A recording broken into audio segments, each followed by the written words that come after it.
Hello guys, now today we are going to continue after chapter 7 control and coordination, and today we are going to discuss a very important topic of this chapter, that is endocrine system, or we can say hormonal system, and you know this is for class 10 students.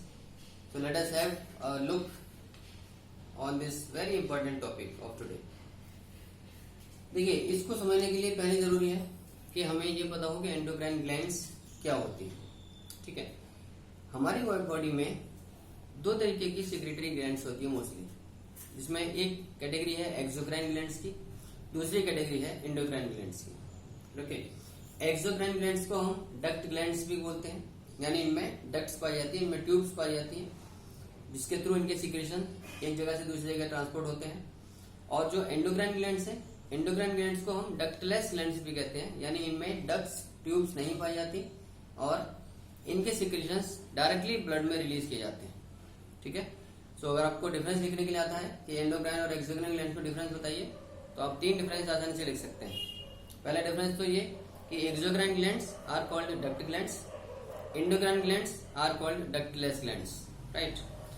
Second point, exocrine glands have tubes और ducts, means through which their secretions are transported in the body. Endocrine glands do not have any kind of ducts or tubes and their secretions are directly released to the blood stream. Okay, third difference में आप example लिख सकते हैं, जैसे liver है, oil glands हैं, हमारी sweat glands हैं, सलाइवरी ग्लैंड्स हैं, ये एक्सोक्राइन ग्लैंड्स के एग्जाम्पल है। और जो pineal body, thyroid gland, thymus gland, adrenal gland, pituitary gland, ये सारे एंडोक्राइन ग्लैंड्स के एग्जांपल है। ओके, तो ये 3 नंबर का आपको क्वेश्चन आसानी से आप लिख सकते हैं, एक्सोक्राइन और एंडोक्राइन ग्लैंड्स का डिफरेंस। अब बात करते हैं हार्मोन्स क्या होते हैं। देखिए, हार्मोन्स ऐसे केमिकल सब्सटेंसेस हैं जो बॉडी में एक पर्टिकुलर टाइम पे रिलीज किए जाते हैं और पर्टिकुलर अमाउंट में रिलीज होते हैं, यानी हार्मोन्स की बेसिकली बॉडी में स्टोरिंग नहीं होती है, तो इसीलिए इनका एक लिमिटेड अमाउंट ही सिक्रेट होता है एक बार में, और उसके साथ साथ इनकी टाइमिंग जो है वो भी एक फिक्स मैकेनिज्म के जरिए कंट्रोल की जाती है। ठीक है, तो जिनको हम इनबिल्ट मैकेनिज्म बोलते हैं, जिनको फीडबैक मैकेनिज्म बोलते हैं, यानी फीडबैक मैकेनिज्म हमारी बॉडी की एक ऐसी इनबिल्ट मैकेनिज्म है जो इन हार्मोन्स के सिक्रेशन की अमाउंट को, इनके टाइमिंग को नेचुरली कंट्रोल करती रहती है। ठीक है, तो बॉडी में कौन सा हार्मोन कितना अमाउंट में निकलना है, किस टाइम पे निकलना है, तो ये सारी चीजें हमारी बॉडी में एक इनबिल्ट मैकेनिज्म के जरिए कंट्रोल होती है, जिसको हम फीडबैक मैकेनिज्म कहते हैं। और गाइस, जो सिक्रेटिन है, secretin was the first hormone discovered. ठीक है, सबसे पहले हार्मोन सिक्रेटिन को डिस्कवर किया गया था। आप जानते हैं ये पैनक्रियास से रिलीज किया जाता है, और इसको 1903 में ये डिस्कवर किया था विलियम एम बेलिस और अर्नेस्ट एच स्टार्लिंग ने, यानी अर्नेस्ट स्टार्लिंग और विलियम बेलिस ने इस सिक्रेटिन हार्मोन को सबसे पहले 1903 में डिस्कवर किया। ठीक है, ह्यूमन बॉडी में ये करीब 10 एंडोक्राइन ग्लैंड्स पाई जाती हैं। Pineal gland, hypothalamus gland, pituitary gland, thyroid gland, parathyroid glands, thymus gland, pancreas, adrenal glands और गोनड्स। टेस्टिस मेल्स में, ओवरीज फीमेल्स में। ठीक है, तो बात करते हैं गाइस पहले पीनियल ग्लैंड की। पहले पीनियल ग्लैंड को एक वेस्टिजियल ऑर्गन, वेस्टिजियल ग्लैंड समझा जाता था, लेकिन बाद में रिसेंटली अब ये कंफर्म हो गया है कि पीनियल ग्लैंड भी एक एंडोक्राइन ग्लैंड है, और इससे एक मेलेटोनिन नामक हार्मोन से रिलीज किया जाता है। ठीक है, एंडोक्राइन ग्लैंड के सिक्रेशंस को हम हार्मोन्स ही कहते हैं, क्योंकि ये डायरेक्टली ब्लड में रिलीज होंगे। ठीक है, तो पीनियल ग्लैंड से सिक्रेट होता है मेलेटोनिन हार्मोन, और पीनियल ग्लैंड का काम है जो हमारी स्लीप वेक साइकिल है, यानी जो 24 घंटे का जो हमारा एक रिदमिक एक अल्टरनेट है, एक बार सोना एक बार जगना, तो ये डायगोनल रिदम जिसको हम बोलते हैं, या 24 आवर्स की स्लीप वेक साइकिल, ये बेसिकली इस पीनियल ग्लैंड के द्वारा कंट्रोल की जाती है। ठीक है, और हम ये कह सकते हैं जो बॉडी में मेलानिन पिगमेंट है, जिसके वजह से हमारी स्किन का कॉम्प्लेक्शन डार्क और लाइट होता है। ओके, तो ये मेलानिन पिगमेंट भी सिक्रेशन है, वो पीनियल ग्लैंड से सिक्रेशन इसका कंट्रोल होता है काफी हद तक। अच्छा, अब बात करते हैं हाइपोथैलेमस की। Pineal gland actually mid brain में पाई जाने वाली ग्लैंड है, ठीक है। हाइपोथैलेमस ये ब्रेन का पार्ट है ये भी, और इससे रिलीजिंग फैक्टर्स और इनहिबिटिंग फैक्टर्स जैसे न्यूरो हार्मोन्स रिलीज होते हैं, यानी न्यूरो हार्मोन्स इन दो तरीके के फैक्टर्स के रूप में रिलीज किए जाते हैं, जैसे इनहिबिटिंग फैक्टर्स और रिलीजिंग फैक्टर्स। इन दोनों ही फैक्टर्स का, रिलीजिंग फैक्टर्स का और इनहिबिटिंग फैक्टर्स का काम यह है कि पिट्यूटरी ग्लैंड से जो हार्मोन्स रिलीज होते हैं उनकी अमाउंट को कंट्रोल करने का काम इनका होता है, कब उनको सिक्रीशन को स्टार्ट कराना है, कब उसका सिक्रीशन रोकना है, ठीक है। तो पिट्यूटरी ग्लैंड से रिलीज होने वाले हार्मोन्स के सिक्रीशन को बेसिकली ये रिलीजिंग फैक्टर्स और इनहिबिटिंग फैक्टर्स कंट्रोल करते हैं, ठीक। चलिए अब बात करते हैं पिट्यूटरी ग्लैंड की। गाइस, पिट्यूटरी ग्लैंड को हम अपनी बॉडी की मास्टर ग्लैंड भी कहते हैं, यानी इसको अगर कहा जाए कि ये हमारी बॉडी की सबसे मेन एंडोक्राइन ग्लैंड है। ऐसा इसलिए कहा जाता है क्योंकि पिट्यूटरी ग्लैंड से सबसे ज्यादा संख्या में हार्मोन्स बॉडी में रिलीज होते हैं, यानी हमारी बॉडी में करीब करीब हर चीज के लिए, हर फील्ड के लिए पिट्यूटरी ग्लैंड के पास हार्मोन होते हैं, ठीक है। तो because it secrets the maximum number of hormones, that is why it is called the master gland of our body, और इसको हम मास्टर ऑफ एंडोक्राइन ऑर्केस्ट्रा ये भी कह सकते हैं। मास्टर ऑफ एंडोक्राइन ऑर्केस्ट्रा भी कहा जाता है पिट्यूटरी ग्लैंड को, जो कि सेला टर्सिका नामक कैविटी में सिचुएटेड होती है। पिट्यूटरी जहां पाई जाती है उस कैविटी को, उस स्पेस को हम सेला टर्सिका बोलते हैं। और पिट्यूटरी ग्लैंड से रिलीज होने वाले हार्मोन्स में कुछ हार्मोन्स के नाम इस प्रकार हैं। TSH means thyroid stimulating hormone, TSH thyroid stimulating hormone. MSH melanocyte stimulating hormone या मेलानोफोर स्टिमुलेटिंग हार्मोन भी आप कह सकते हैं, मेलानोफोर स्टिमुलेटिंग हार्मोन।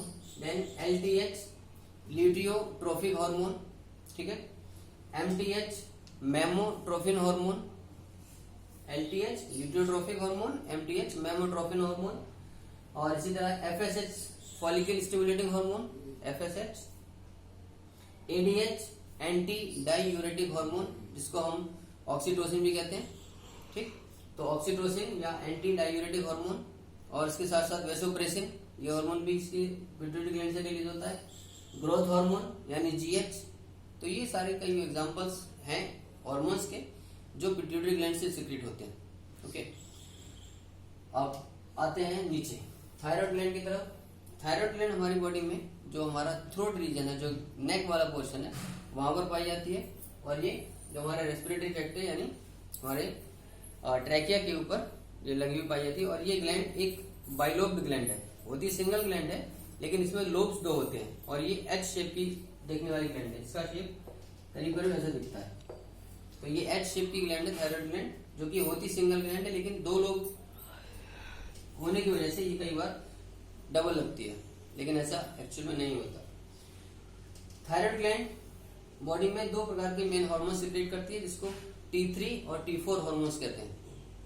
T3 की फुल फॉर्म है try iodothyronine. T3 means try iodothyronine. T4 माने टेट्रा आइडोथायरोनिन। तो इस टेट्रा आइडोथायरोनिन या T4 को भी हम थायरोक्सिन हार्मोन कहते हैं, ठीक है। थायरोक्सिन हार्मोन का सिक्रीशन बेसिकली जो आयोडीन है उसके कंजम्पशन के थ्रू आयोडीन यूटिलाइज करते हुए थायरोक्सिन का सिक्रीशन होता है। और इस थायरोक्सिन के होने की वजह से बॉडी में जो हमारा बेसल मेटाबॉलिक रेट है, यानी कार्बोहाइड्रेट की, फैट्स की, प्रोटीन्स की जो मेटाबॉलिज्म है, उस मेटाबॉलिक रेट को ये मेंटेन रखता है थायरोक्सिन हार्मोन। और अगर बॉडी में किसी तरीके से आयोडीन की कमी हो जाती है तो थायरोक्सिन हार्मोन का सिक्रेशन कम हो जाएगा, और थायरोक्सिन हार्मोन की कमी हो जाएगी तो बॉडी में एक गर्दन में एक स्वेलिंग डिजीज हो जाती है, जिसको हम ग्वाइटर बोलते हैं। तो goitre disease is a disease which is caused by the deficiency of iodine. इसीलिए आप अक्सर लोगों को आयोडाइज सॉल्ट खाने की सलाह दी जाती है, ठीक। तो ये थायरोक्सिन की कमी की वजह से होने वाला डिजीज है, थायरोक्सिन हार्मोन की कमी की वजह से। लेकिन इसका थायरोक्सिन का काम होता है बॉडी में कार्बोहाइड्रेट, फैट, प्रोटीन्स का बेसल जो मेटाबॉलिक रेट है उसको मेंटेन रखना। अब आते हैं पैराथायरॉयड ग्लैंड्स के ऊपर। पैराथायरॉयड ग्लैंड्स जैसे कि आपको नाम से पता चल रहा है थायराइड के ऊपर पाई जाती है। पॉज करना है। तो पैराथायरॉयड ग्लैंड एक्चुअली दो पेयर ग्लैंड्स होती है, यानी ये 4 है ग्लैंड संख्या में, और ये थायराइड ग्लैंड के ऊपर पाई जाती है, तो इसलिए इनको नाम पैराथायरॉयड कहा जाता है। ठीक है। तो parathyroid glands are 2 pairs, they are 4 in number. इनसे सीक्रेट होता है पैराथॉर्मोन नामक हार्मोन। पैराथॉर्मोन नामक हार्मोन सीक्रेट करती हैं पैराथायरॉइड ग्लैंड्स। और इस पैराथॉर्मोन हार्मोन का काम है कि हमारे ब्लड में कैल्शियम और फॉस्फेट के लेवल को मेंटेन रखना, ठीक है। तो ब्लड में कैल्शियम और फॉस्फेट का लेवल मेंटेन रखने का काम पैराथॉर्मोन हार्मोन का होता है बेसिकली, जो कि पैराथायरॉइड ग्लैंड से सीक्रेट होते हैं, ठीक। अब आते हैं अपनी अगली ग्लैंड थाइमस ग्लैंड की पर। थाइमस ग्लैंड एक्चुअली हमारे जो थोरेसिक रीजन है, जो चेस्ट वाला पोर्शन है, वहां पाई जाती है। और थाइमस एक ऐसी एंडोक्राइन ग्लैंड है जो बचपन में बहुत ज्यादा प्रोमिनेंटली पाई जाती है बच्चों में, और जैसे जैसे मैच्योरिटी आती है, जैसे जैसे प्यूबर्टी अटेन करते हैं वो, तो उस वक्त ये काफी हद तक डीजेनरेट हो चुकी होती है, ठीक। यानी हम ये कह सकते हैं कि एडल्टहुड के बाद थाइमस ग्लैंड जनरली नहीं पाई जाती ह्यूमन बींग्स में। तो थाइमस ग्लैंड से सीक्रेट होने वाला हार्मोन का नाम है thymosin hormone. Thymosin hormone is responsible for maintaining our immune system. Thymosin actually जो टी लिम्फोसाइट्स हैं उनके सिक्रेशन में हेल्प करता है, उनके प्रोडक्शन में हेल्प करता है। तो थाइमोसिन हार्मोन से टी लिम्फोसाइट्स के प्रोडक्शन में हेल्प मिलती है, जिसकी वजह से बॉडी की इम्यूनिटी या इम्यून सिस्टम स्ट्रांग होता है। और ये ग्लैंड एक ऐसी ग्लैंड है जो बचपन में पाई जाती है, लेकिन प्यूबर्टी अटेन होने के बाद, मैच्योरिटी आने के बाद ये मोस्टली एब्सेंट होती है, या होती है तो काफी रिड्यूस फॉर्म में। चलिए अब बात करते हैं अपनी नेक्स्ट ग्लैंड पेनक्रियास के ऊपर। गाइस, पेनक्रियास को हम मिक्स ग्लैंड बोलते हैं। मिक्स ग्लैंड इसको इसलिए कहते हैं क्योंकि इसका कुछ पार्ट एक्सोक्राइन पार्ट है और कुछ पार्ट इसका एंडोक्राइन पार्ट है। यानी इसमें एक पार्ट से जो पेनक्रियाटिक जूस है, हम डाइजेस्टिव सिस्टम में पढ़ चुके हैं कि पेनक्रियाटिक जूस में ट्रिप्सिन हार्मोन है, पेनक्रियाटिक अमाइलेज है, पेनक्रियाटिक लाइपेज है ना। तो ये सारे जो एंजाइम्स है, ये जो डाइजेस्टिव जूस है पेनक्रियाटिक जूस, ये एक्सोक्राइन पार्ट से रिलीज होता है। और पेनक्रियास के ही एंडोक्राइन पार्ट से, जिसको हम आइलेट्स ऑफ लैंगरहैंस बोलते हैं, आइलेट्स ऑफ लैंगरहैंस से हार्मोन्स रिलीज होते हैं, जिसमें alpha cells, beta cells, gamma cells पाई जाते हैं। स्पेशली अल्फा सेल से ग्लूकागॉन रिलीज होता है हार्मोन, और बीटा सेल से हार्मोन इंसुलिन रिलीज होता है। ग्लूकागॉन का काम ब्लड में शुगर लेवल को बढ़ाना है, यानी ये एक तरीके से हाइपरग्लाइसेमिक हार्मोन भी कहते हैं इसको। ये हाइपरग्लाइसेमिक है, हमारी ब्लड में ग्लूकोज को या शुगर लेवल को बढ़ाता है।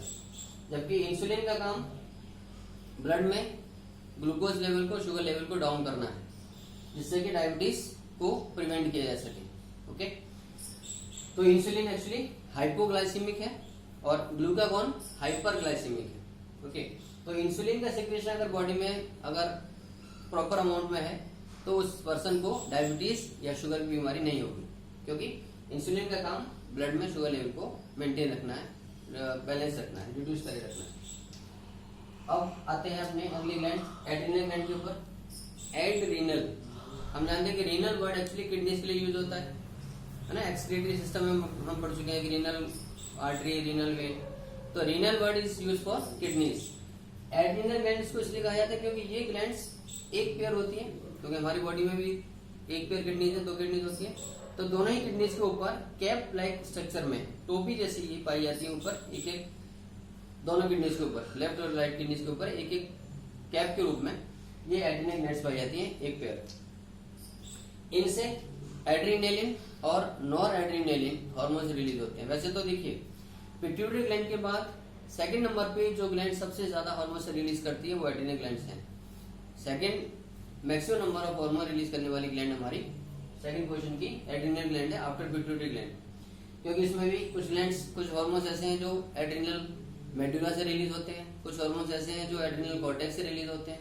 ठीक है, तो बेसिकली हमारे सिलेबस में हमें मेनली क्या देखना है कि एड्रीनेलिन हार्मोन है, जिसको हम एपिनेफ्रिन भी कहते हैं, और एक दूसरा हार्मोन नॉर एड्रीनेलिन जो कि केवल 20% होता है, इसको हम नॉर एपिनेफ्रिन भी कहते हैं। एड्रीनेलिन हार्मोन को, इनको हम इमरजेंसी हार्मोन भी कहते हैं, क्योंकि ये बॉडी में जो इमरजेंसी कंडीशंस हैं, जब किसी भी तरीके की एक क्रिटिकल सिचुएशन में कोई हम पर्सन फंस जाता है, तो उस वक्त उस सिचुएशन को फेस करने के लिए आइदर फाइट और फ्लाइट, इस सिचुएशन के लिए हमारी बॉडी को तैयार करते हैं।